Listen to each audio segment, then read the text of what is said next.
Hello and welcome to the EduCon podcast, where we speak to higher education institutions to understand what's happening in the ever-changing world of education. This is Janhavi Pawar, and this conversation is brought to you by Java and Skoda.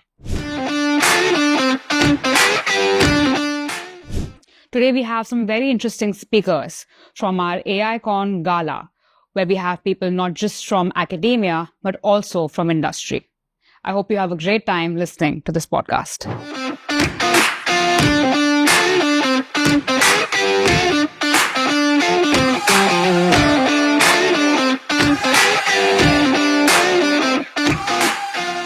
Professor Jaokar, thank you so much for being here with us today. It's a pleasure to have you here. And I know that we're going to talk about some very interesting things that you've been personally working on. Very glad to have you here. Thank you very much. Great to be here.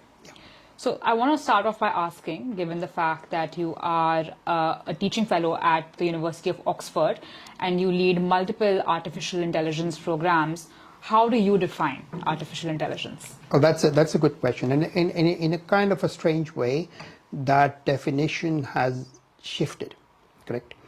Even in the last few years.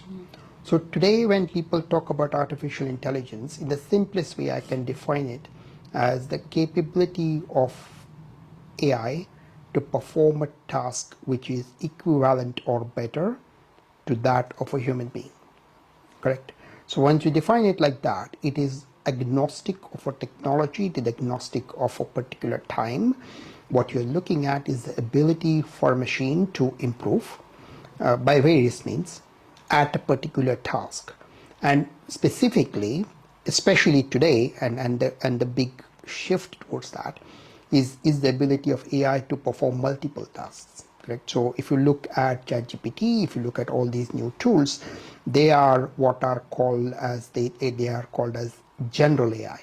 So they don't do one thing. They can do translation, they can do report writing, they can do anything, correct? So within reasons of that. So the point here is that this is where AI is going.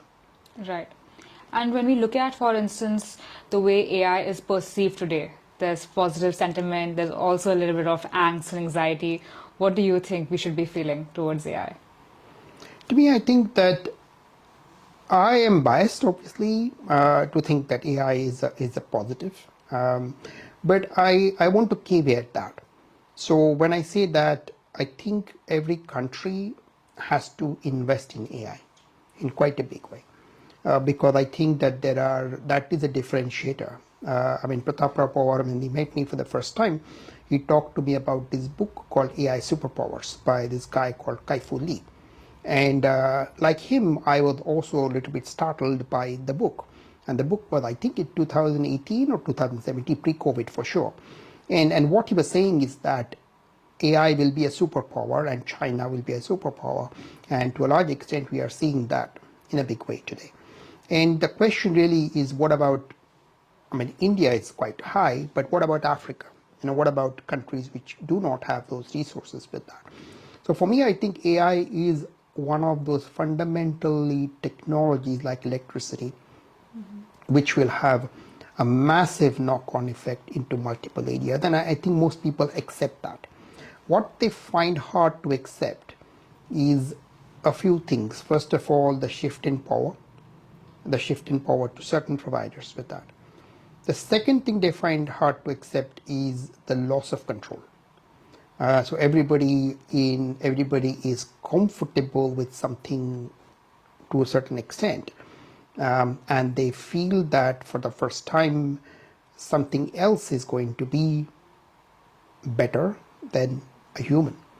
And this, of course, leads to directly the real question in their mind is jobs. Jobs, right. Because everybody feels that. I mean, that was a question asked to me today in the audience, and this was about teachers' jobs, correct? I mean, will AI replace them? I think yes, definitely. And my response to that was that in Oxford they did something called in Oxford called the tutorial system. And the tutorial system is unique to Oxford and Cambridge, and it's about I think 800 years old. And the point is that it's a discussion. So I do not expect my students to do one thing. I expect them to think of an answer. And I think that's where all roles are going to go, because the simple thing is going to be automated by AI. The thing which the value add will be different by the person. So it doesn't mean AI will replace the teacher. AI will replace a function which the teacher performs currently. And that's going to happen with every job. So this is why people feel a little bit worried about it. I understand. Some of the work that you have done on, including your research, is on autonomous AI agents as well as cyber physical systems.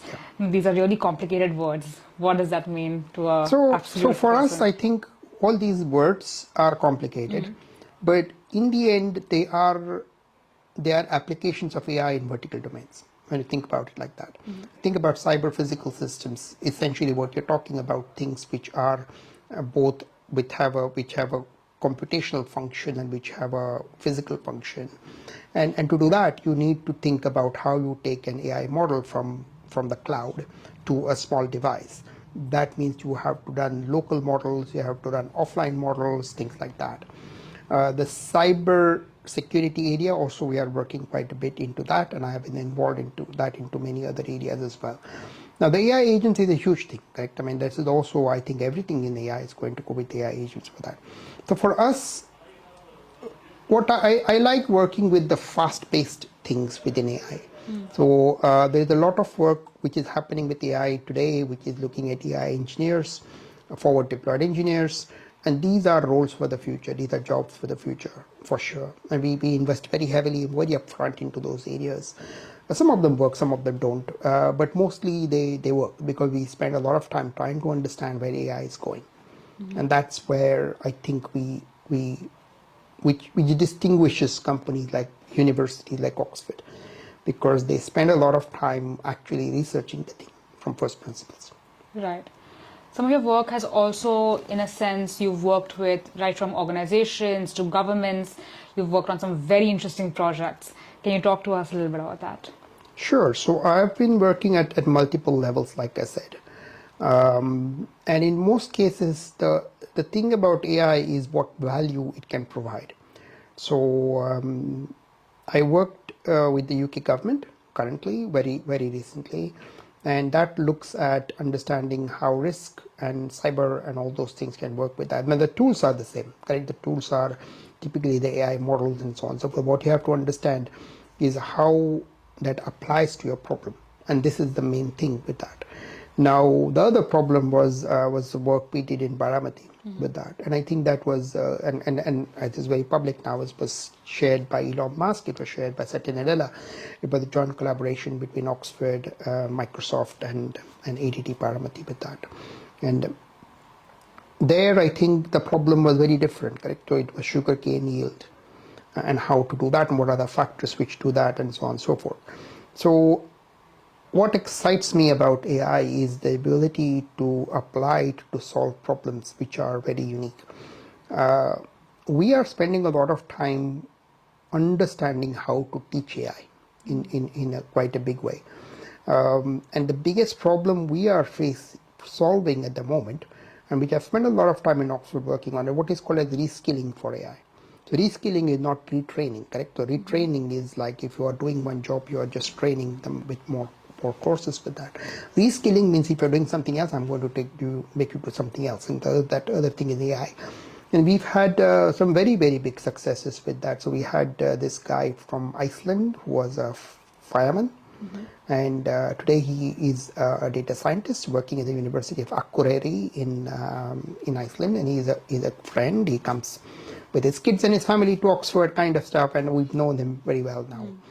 But he was a firefighter, and he is a firefighter for 18 years before he suddenly shifted onto AI through my course. And I think when I look at that, one thing I quickly understood from him, and we invited him to present at our summit in Oxford as well, and that is mindset. Mindset, correct? I mean, it is the attitude of going and exploring something. And I remember one thing, and his name is Magnus. So I remember when he presented at Oxford, and he said that I was a firefighter, which means that I am a first responder, which means somebody is lying half with something bleeding or something, I have to respond. I do not have the luxury to think back forth and so on and so forth. And it's that mindset I have brought with AI. So I just go immersive into something I totally, and I think this is something a lot to learn with that, because people kind of dabble with something, and it is never going to win with that, because AI is such a massive subject. But I think also if you get fireman and firefighter, he can do it. And also there is Dr. Ajit Jawkar, who is also obviously originally from India. He is a consultant with the NHS and very successful. He was also our student from there. And also we subsequently brought both Magnus and Amit into our Oxford team as well. So again, extremely positive and problem-solving attitude, correct? So he doesn't know the technology in detail. He can't code, but he can understand where it is going. He understands what it can do and cannot do. And he understands what his problem is. And he understands he can take that and combine that and provide something of value. And he's, I believe, talking to the various NHS teams, but he started off with us. He started off with Oxford. Wow. About 4 years ago, 3 years ago. Yeah, Magnus is similar time frame as well. And since then, we've had many people as well with that. Wow. Some of the biggest organizations that you work with are very well known in the world. But let's say if a startup or if a smaller company had to adapt or adopt AI into their organization, how would they look at that, do you think? How should they start off? I think startups are one of the most positive aspects of AI. And there's a lot of investment going on with startups and so on and so forth. The challenge with a startup, specifically AI startup, is the value of the problem they are trying to solve. By this I mean, in a very technical sense, it's called it shouldn't be a wrapper. The word wrapper means that you are taking essentially what an OpenAI model does or something like that and doing something very small on top of it. That's what the meaning of the word wrapper means. You wrap something around it and then produce something which you think is valuable. But it's very hard to be defensible with that. That's the problem with it. So we have a startup which is a spin-off from our work at Oxford and which is quite interesting, but I don't necessarily call it a startup. So we are calling it essentially a way to develop something which we are developing, but a startup typically goes into the sort of the seed round, Series A, Series B, and exit hopefully with that. So that forces people to take a certain trajectory, and certainly in AI at the moment there is a lot of money. So people get kind of seduced by that, but I'm old enough to have lived through the dot-com boom and dot-com bust. So that's where I think I have seen something which there are traces of that today. So I think that my suggestion is that everybody will be able to use AI, and everybody will be able to use AI into their own problems. If anything, AI has got easier with the ability of AI to generate AI. In other words, you don't need to write code anymore. Well, you do need to write code, you need to understand code, but AI can help you write your code. Almost a full stack system with that. So people can almost work within a week or two and develop something which is 80% there functionally. So that barrier to entry has disappeared. So the opportunities for the people who know the subject very well. So there was a doctor who was mentioning something about cancer patients or something like that. So she knows her subject very well. I don't know what that is, but I think the opportunity for her is to take what she knows and create something, and then hopefully gets adoption. Right. Your research also explores low-code or no-code AI frameworks. Can you talk to me a little bit more about what that exactly is? Sure. So this word, I actually, about 2.5 years ago or 3 years ago, when I spoke at Maratha Chamber of Commerce in Pune, I had mentioned that we are working on this area. And it turned out to be one of the most spectacularly successful areas which we invested in at that time. And the reason for that is I saw it as empowering people. And nobody could have thought of, that was before ChatGPT, correct? I mean, that's the point about it. So we had some idea of what it would do, but we never thought it would go this big. Now, the reason why that is so important is because it brings in more people into AI, just like the fireman, just like the doctor sort of thing, who are not traditionally into AI research or coding and stuff like that. Now, what today, if you ask me where it is going to, we are focusing on something both in a startup and also the spin-off from our work at Oxford. And we have spoken something called spec-driven development. So spec-driven development is an interesting area, which is, you can search that. There's a lot of work around trying to understand what the specification is and then trying to understand how your AI can help develop it. In fact, I saw a news today I posted on LinkedIn which says the word vibe coding is now the word of the year this year, which is interesting, you know. And many developers also are a little bit concerned about that word because they think it's just like trivializing coding. Right. But it's certainly a word now which is taken into the zeitgeist, meaning the sort of the general public's view with that. And I think that's a good thing. Because in my mind, the empowering of people with AI is what it is about. So it shouldn't be that people like me or people who are researchers or something like that can only do AI and nobody else. Understand. Through your teaching endeavors as well, because you are, leading and teaching AI courses, how do you encourage your students to think critically and also reason with AI? Reason with AI. Right. So, in the sense that, we have, we're essentially seeing that you have to learn to not only just use AI, but also, in a sense, critically reason and think, like the best ways to actually use it, because there's a All right. perception Okay. Yeah. that Yeah. there's a perception that, for instance, AI is making people lazy, right? How do you feel about that, and how do you combat that as an educator yourself? So that's a very valid question, and I think that there is a certain tendency of that because the more we are getting all these things, I mean, if you see examples like ChatGPT, it gets you a response when it asks you, "Do you want me to do this as well?" You know, and then another question, "Do you want me to do that as well?" You know, so it's almost being given to you, and you're almost taken into a certain direction with that.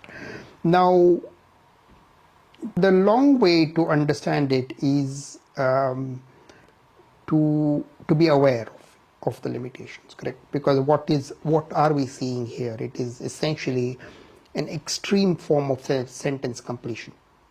Yes, so it's like saying that I am here in London and the weather is raining is possibly the right answer, correct? I mean, being London in November or something like that. So it's a certain amount of inference which is being with the large language model behind it. Essentially, that if you can complete sentences by knowing the entire history back and future, then that's what it is. Right? So it's essentially trained on everything as much as it can, and that's why AI can make mistakes. So this is the thing, because it is a probabilistic thing. It is not tested essentially in the same way as anything else. I also think that one of the things which people should be aware of is that they are stronger on the things they know and they are less stronger on the things they don't know. So for example, I can talk a lot, I can understand a lot about AI itself when it talks about me. But if I were to do a legal document, I'll get an output, but I am not qualified to judge it. Right. So this is where the challenge comes into play. Right. And when it comes to some of the courses that you're leading at Oxford, talking about AI, could you talk to us a little bit about that as well? What it's like, for instance, teaching AI, because it's a subject that I feel that it's an ever-changing landscape, right? Every Very true. single day is a new day. Very true. Very true. And how do you navigate Very that true. as I an think educator? that one of the ways I responded to this question in the auditorium as well is I often open my class with this statement from Newton, Okay. which says that I feel like the knowledge is like a grain of sand, and then there's a whole beach in front of me, something like that.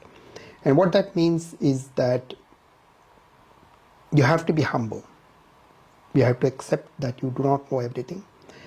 And in my case, it means intellectually humble, meaning I do know a lot about what I'm talking about, but I also engage with a lot of other people. And we have a very, very good team. And I think that makes a big difference with that. From your foresight work with European Internet Forum to publications on intelligent autonomy, how do you perceive the next big challenges for AI governance and ethical deployment? And what has your work with the forum been like? Sure. So I've worked with the European Internet Forum for more than 15 years.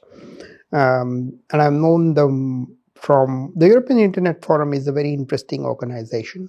It has a mixture of members of European Parliament as well as industry and experts. So I ended up being an expert on certain things, and then it extended on to other stuff as well.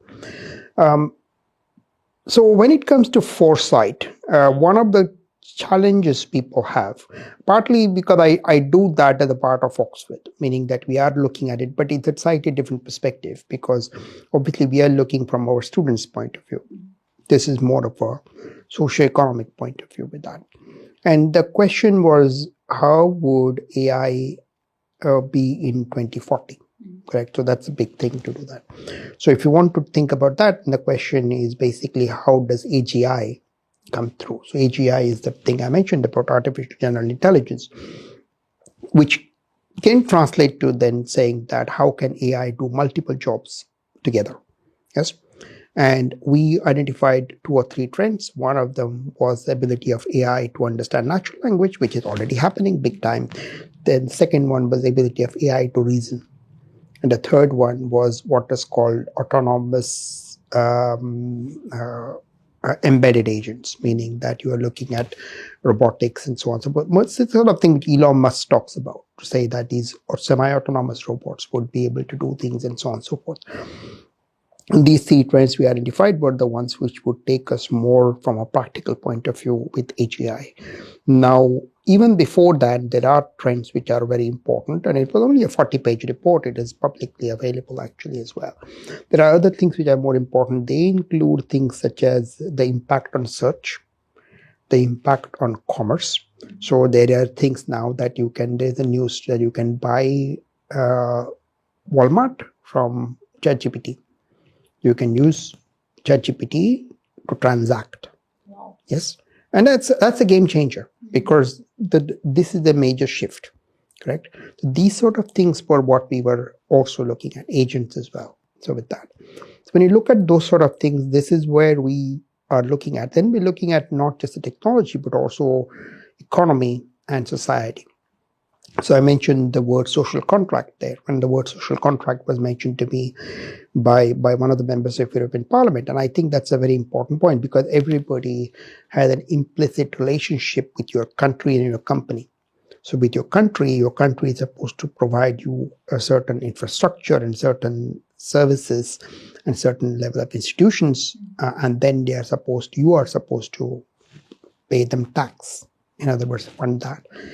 And this relationship is changing with people, correct? So they're no longer tied to that idea, to what extent the state does, and especially young people your age.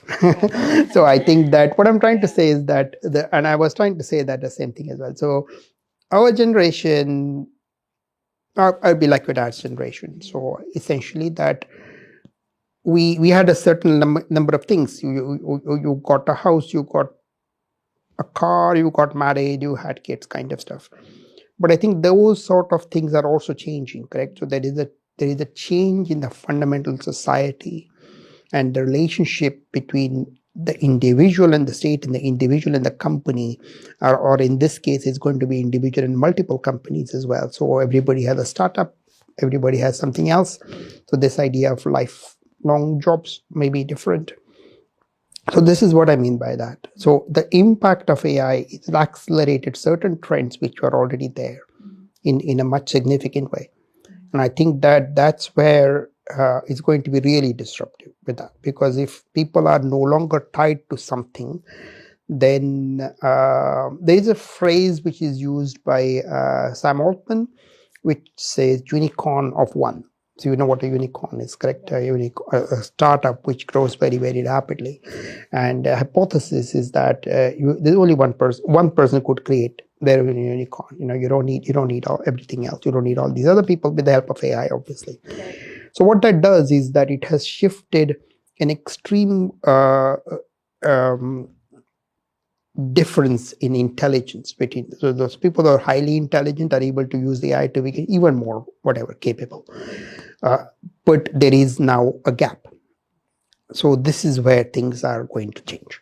When we look at the various Gen AI platforms that we have ChatGPT, we have Perplexity, there's so many others. How do you feel about them? Which one do you think is the best one? Is there a certain preference that you have when it Yeah, comes sure, to these sure, platforms? sure, sure. So I think that it's the same. There's a very fundamental thing with AI, and that is even not even relating to AI. The more people use something, the better it becomes. So if you think about Google search, correct? And Google search, the more people use Google search, the better Google search got. Now translate that into AI today, and OpenAI or ChatGPT is way ahead of everybody else. Way ahead. If you look at the numbers, they are very, very, very significantly different, which means they are learning more. Yes, people are criticizing them more as well, but I see that as a learning loop. Correct. So every time somebody says that ChatGPT can't do this, they have learned from there, and their competitor hasn't learned from that. So clearly, that the rate of learning is the one of the fastest, most important things to look at. Now, the other tools I think are doing well in certain areas. So, for example, Claude is doing very well on coding, code generation. So, Cursor, Claude, all those sort of tools are doing very well with that. And I think that one of the big questions in this game is a very fundamental question, which is raised by some people in a more technical sense. And the question is, does do big models only matter? Correct.